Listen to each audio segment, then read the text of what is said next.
Welcome to Cheat Masters. Let's dive into today's story. I'll never forget the day we boarded the plane to Bora Bora. The excitement was almost palpable, a surge of energy in my chest. It was our honeymoon, the beginning of what I had imagined would be a journey that would last a lifetime.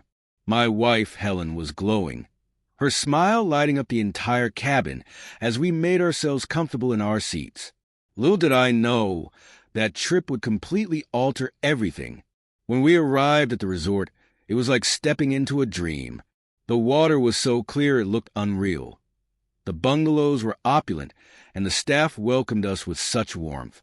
Helen seemed ecstatic, capturing every moment with her camera and holding my hand as we wandered around the resort. I was blissfully unaware of the hidden tension that was slowly building beneath the surface. The first few days were pure perfection. We swam, snorkeled, and sipped cocktails on the beach. Each evening, we enjoyed dinner under the stars, discussing what our future might hold. But on the fourth night, something shifted. I first noticed it when Helen began acting strangely. After dinner, she suggested we join a group at the resort's bar. "Come on," she said, her eyes shining with a mix of excitement and mischief. "It'll be fun." I wasn't exactly thrilled by the idea. "Helen, it's our honeymoon. Why not just relax and enjoy the night alone?" She pouted. "Come on, just this once. We've been together all day, and I'd love to meet some new people." Reluctantly, I agreed. The bar was buzzing with energy, filled with other couples and travelers. Helen seemed right at home, chatting and laughing with strangers. I, on the other hand, felt completely out of place, like a fish stranded on land. That's when I saw him. Dave. He was tall, with a bronze tan and an easy, charismatic smile. He seemed to catch Helen's attention right away. They struck up a conversation, and before I knew it, I was left on the sidelines, nursing my drink in silence. After some time, I decided I'd had enough. "Helen, I'm heading back to the room. Are you coming?" I asked. She hesitated before responding. "You go ahead. I'll catch up with you soon." I frowned, but didn't press the issue. "All right, just don't stay out too late." As I walked back to our bungalow, a sense of unease settled in my stomach. I tried to brush it off, convincing myself I was simply overthinking things. But deep down, I couldn't shake the feeling that something wasn't quite right. The following morning, Helen was unusually quiet. She sat across from me at breakfast, pushing her food around her plate without really eating. When I asked if everything was okay, she waved it off. "I'm just a little tired," she said, avoiding my gaze, her eyes glued to the table. "Tired?" I asked, trying to make eye contact. "You went to bed early last night." "Yeah, I think it's just the heat," she muttered, still not meeting my eyes. She sipped her coffee, her hand shaking ever so slightly. But I pretended not to notice. I wanted to believe her, to think it was just the exhaustion from the long days under the sun. Yet, something about her behavior felt off. The warmth that usually radiated from her was replaced by a distant coldness, and I couldn't ignore it. That evening, Helen brought up the idea of going to the bar again, but this time I refused. "Helen, why are—" Her eagerness to spend time there, so focused on the bar, started to tighten something in my chest. "It's our honeymoon," I said, trying to keep my tone steady. She shrugged nonchalantly. "It's just for fun. You don't have to come if you don't want to." Her casual response made my heart sink. "It's not that I don't want to, Helen. It's just that it feels like you care more about going out than spending time with me." She finally turned to face me, her expression a mix of frustration and distance, a shift I couldn't quite place. "Justin, I just enjoy it there. It helps me unwind a little. If you don't want to join, that's fine, but I'm going." She grabbed her purse and walked away without waiting for an answer, her footsteps fading.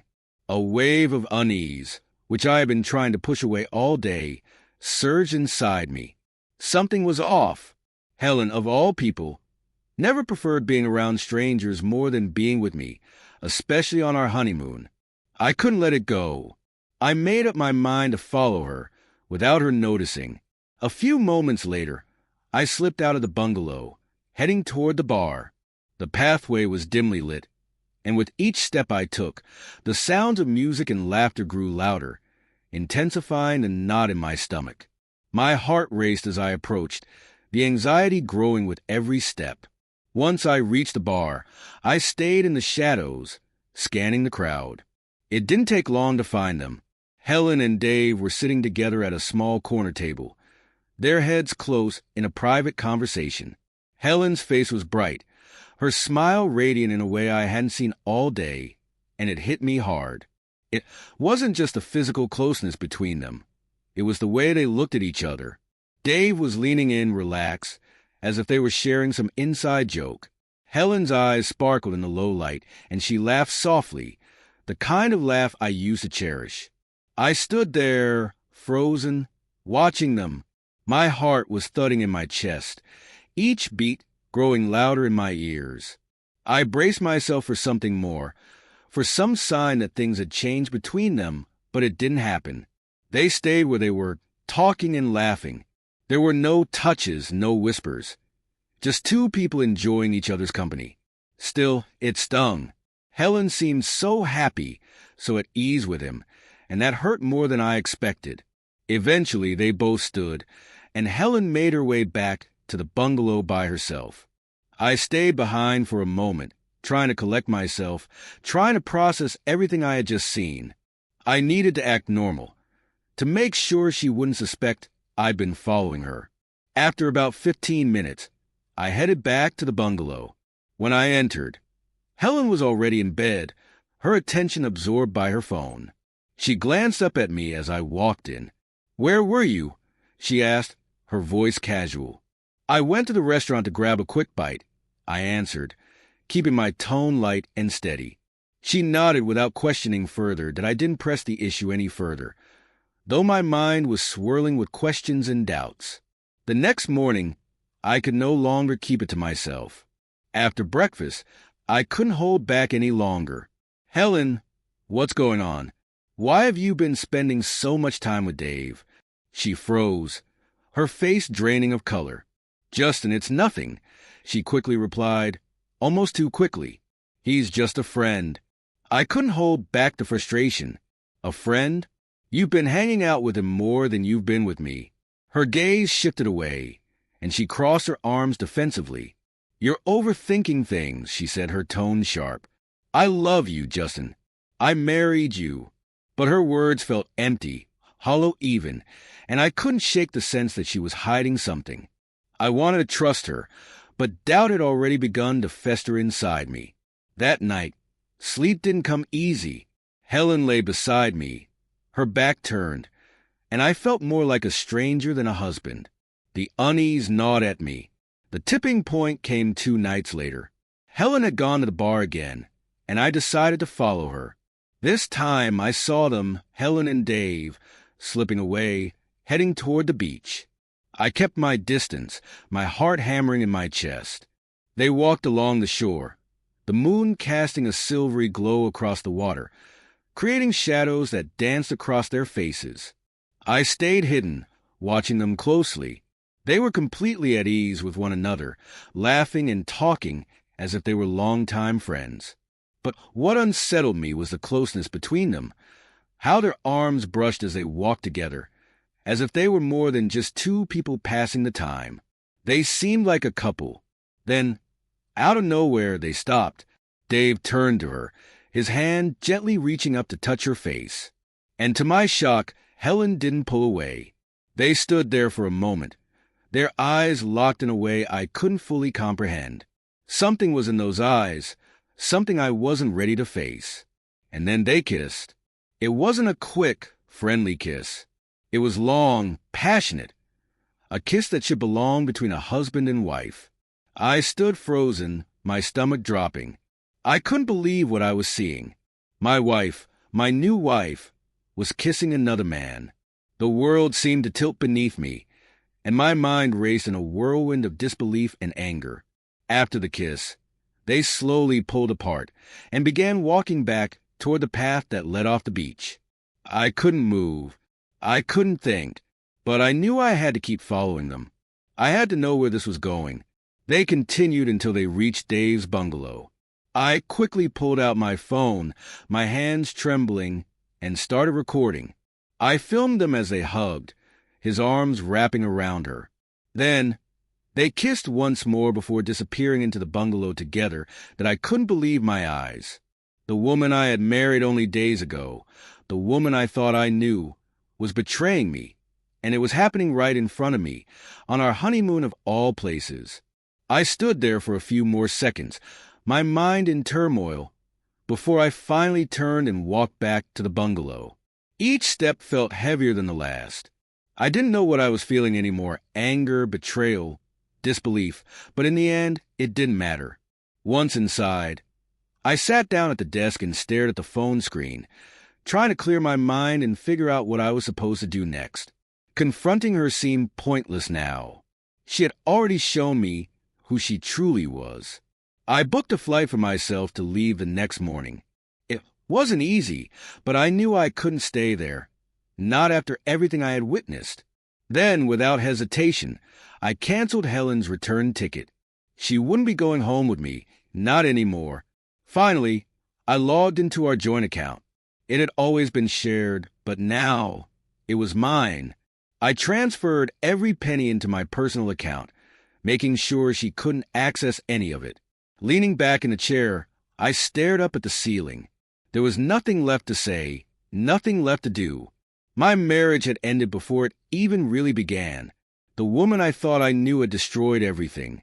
About 2 hours later, Helen returned to the bungalow. I stayed in bed, pretending everything was normal, though my heart was still racing from what had happened. She entered the room with light, hurried footsteps, clearly not expecting to find me awake. "Hey," she said, a bit surprised. I gave her a neutral nod. "How was your night?" I asked, trying to sound casual, though it was nearly impossible to hide the bitterness creeping into my voice. "Did you have fun?"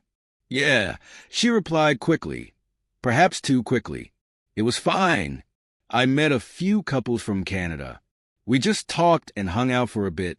I nodded, watching as she dropped her purse on the dresser and began undressing for the shower.